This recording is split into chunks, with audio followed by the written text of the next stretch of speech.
उन्हाळ्याच्या दिवसात किचनमध्ये जाऊन जेवण करायला खूप कंटाळा येतो. त्यासाठी आज मी झटपट आणि सोपी अशी 10 मिनिटांमध्ये होणारी रेसिपी सांगणार आहे. चला तर इथे मी कुकरमध्ये मोहरी आणि जिरं छान असं तडतडवून घेणार आहे.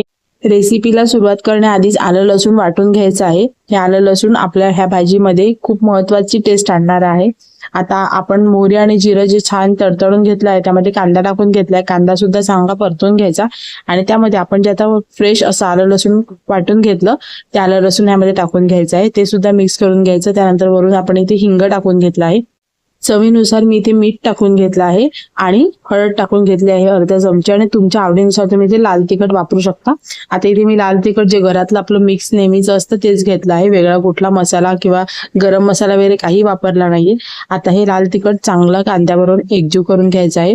पाणी न घालताच हे एकजीव करून घ्यायचं आहे. तुम्ही इथे टमॅटोचा सुद्धा वापर करू शकता. मसाले परतून घेतल्यानंतर टमॅटो टाकून घ्यायचा. मी इथे टमॅटो न टाकत आहे.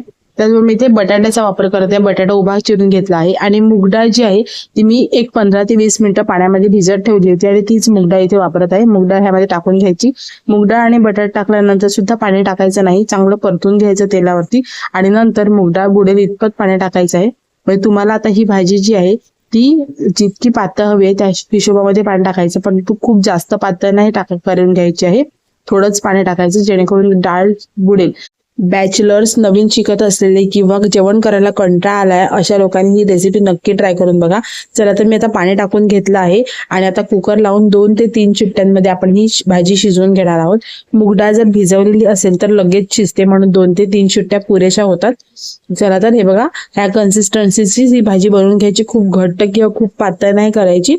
ही भाजी गरमागरम भात, कापलेला कांदा आणि आंबट तिखट लोणचं हे कॉम्बिनेशन अप्रतिम आहे. तुम्हाला बघूनच तोंडाला पाणी सुटेल. छान अशी भाजी ही कालवून खायची.